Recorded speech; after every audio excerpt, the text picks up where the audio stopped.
रोनियार वैश्य महासभा की तरफ से जी।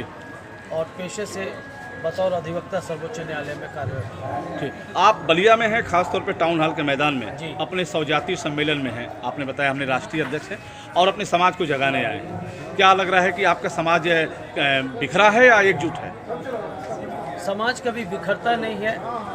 समाज के संगठन को उसके मुख्य धारा में लाने के लिए सभी लोगों को संगठन की मजबूती को प्रदान करने के लिए, जो लोग समाज की मजबूती और संगठन के महत्व को नहीं जानते हैं उनको हम जागृत करने आए हैं कि जब तक हम एक नहीं होंगे, संगठित नहीं होंगे, हम अपने किसी भी संवैधानिक अधिकारों को पूर्ण रूप से प्राप्त नहीं करेंगे। और यही वजह है कि आज रोनियार समाज जागृत होकर के भारतीय संविधान के तहत पिछड़ा वर्ग को दिए गए प्रावधानों को प्राप्त करने के लिए संघर्षरत है।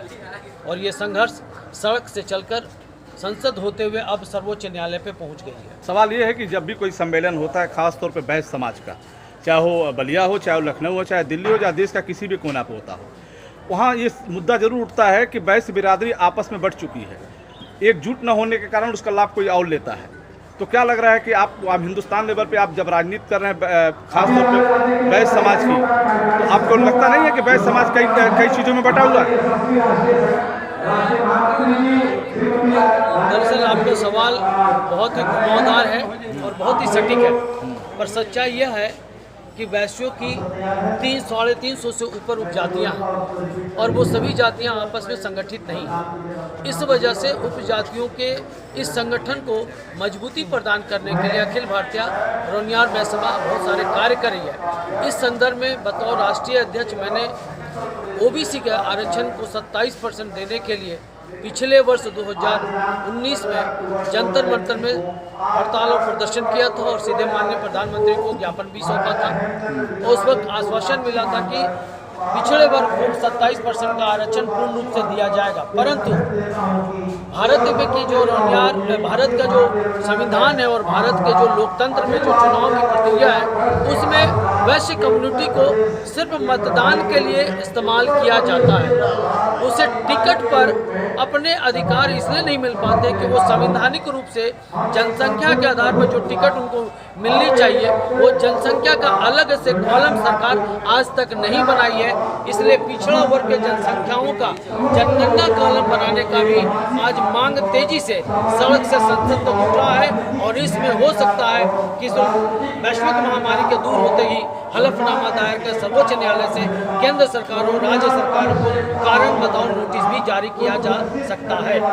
सवाल दूसरा है, सवाल ये है कि जब आप संगठित होते हैं, अपने समाज को जगाते हैं, ये सवाल उठता है बड़े बड़े आयोजनों में, आप संगठित होते हैं, संगठन की बात करते हैं, जब राष्ट्र सुख की बात आती है, सत्ता की बात आती है, अपनी भागीदारी की बात आती है, तो कहीं ना कहीं वैश्य समाज के जो ताकतवर नेता हैं अपने लाभ के लिए कुर्सी पे चले जाते हैं, अपने समाज को छोड़ जाते हैं। वही समाज जब उनके पास जाता है तो उनको देखते नहीं, उनको पसंद नहीं करते हैं, इसलिए समाज में बिखराव पैदा हो रहा है। इस पर क्या कहना है आपका? बिल्कुल आपने सत्य कहा। हमारे वैश्य समाज के लोग जब पद पर बैठ जाते हैं तो अपने समाज से ही विमुख हो जाते हैं, लेकिन इसका ये मतलब नहीं कि सभी वैश्य समाज के नेता ऐसा होते हैं। कारण क्या है कि एक तो हमारी संसद में संख्या कम है, राज्य विधानसभाओं में हमारी संख्या कम होने की वजह से हम अपनी मांग को उस स्तर तक नहीं रख पाते हैं जिस स्तर से हम सरकार गिराने की धमकी दे सकें। जिस दिन हम सरकारों को गिराने के लिए अपने आप को संगठित हो जाएंगे, निश्चित रूप से हमारी हर मांग को संसद में भी पूरी की जाएगी और संविधान के तहत हमको प्राप्त मिलेगा। सवाल ये है कि आगामी विधानसभा चुनाव है 2022 में नेताजी, और चुनाव को देखते हुए क्या रोनियार समाज भी कहीं से किसी न किसी दल से गठबंधन बनाता है क्या?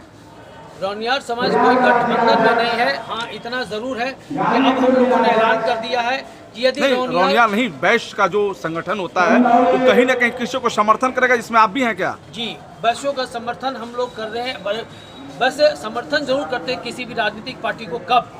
जब राजनीतिक पार्टियां संविधान में दर्ज प्रावधानों के तहत हमारे अधिकारों को देने का घोषणा करती है। जैसे भाजपा ने कहा था सबका साथ सबका विकास, और उसके एजेंडे में पिछड़े वर्ग को पूर्ण आरक्षण देने का प्रावधान रखा था। इस तहत हम लोगों ने भाजपा को आगे बढ़ करके अपना समर्थन दिया था। पर क्षेत्रीय पार्टियां जिन क्षेत्रों में हमारे बहुमल क्षेत्र है, जहां हमारे वैश्यों की कम्युनिटी है, वहां से अगर हमें टिकट देती है तो हम उस पार्टी को समर्थन जरूर करेंगे। लेकिन अगर रौनियारों को, अगर पिछड़ी जातियों को अगर टिकट नहीं मिला तो हम समर्थन भी नहीं करने जा रहे हैं। ये खुली चेतावनी है राजनीतिक पार्टियों को। सवाल ये है कि जैसे लोग कहते हैं कि वैश्य समाज से ही प्रधानमंत्री आते हैं, हालांकि जातिवाद की बात नहीं करते हैं, लेकिन गौरव भी आप लोग करते हैं कि चलो वैश्य समाज का प्रधानमंत्री है, फिर भी आप उपेक्षित आप कह रहे हैं। उपेक्षित नहीं, माननीय प्रधानमंत्री के आने के बाद कम से कम इतना तो जरूर हुआ है कि जिन ओबीसी को 27% का लाभ मंडल कमीशन के द्वारा सिफारिश के बाद भी नहीं मिल रहा था, आज कम से कम 27% देने का उन्होंने घोषणा तो की। उन्होंने जनगणना कॉलम बनाने के लिए उन्होंने घोषणा तो की। उन्होंने ये भी कहा कि संविधान में आपके जनसंख्या के आधार पर हम आपको राजनीतिक टिकट देने का भी कार्य करेंगे। तो हम निश्चित तौर पर भाजपा के इस उद्घोषणा का हम समर्थन करते हैं। मेरा अंतिम सवाल है, आपके समाज से जुड़े खास तौर पर वैश्य समाज, रौनियार समाज से वैश्य समाज, देश में और प्रदेश में विधायक, मंत्री, सांसद है या नहीं? रौनियार समाज से हर प्रदेश में हमारी जो जनसंख्या उसके आधार पर हमारा प्रतिनिधित्व किसी भी सांसद या विधायक के रूप में नहीं हो पाता है, और यही वजह है कि हम आज पिछड़े रह गए और अपनी मांग को पूरा नहीं करा पा रहे हैं। हम इस पर अब हम अमल कर रहे हैं, अब इस पर हम अमल कर रहे हैं। हमारे समाज के लोग आगे बढ़ रहे हैं, जिसमें झारखंड से भी एक विधायक इस बार हुए हैं और कोलकाता से भी हमारा एक विधायक इस मामले में आगे बढ़े। क्या आगामी विधानसभा चुनाव में भी कहीं आपका इशारा है क्या? जी, आगामी विधानसभा चुनाव में हम उत्तर प्रदेश से भी हम लोग गठबंधन सरकारों से करने की कोशिश कर रहे हैं। जो सरकार, चाहे वो केंद्रीय हो चाहे वो क्षेत्रीय हो, हमें समर्थन करेगा, हमें टिकट देगा, हम उस पार्टी को समर्थन देंगे। अन्यथा हम उसके वोट नहीं देंगे तो हम नोटा का भी कार्य करने का काम करेंगे। वो नहीं, और अगर आप हमसे नोट लेंगे, वोट लेंगे, टिकट नहीं देंगे तो हम कुछ भी नहीं देने को तैयार हैं।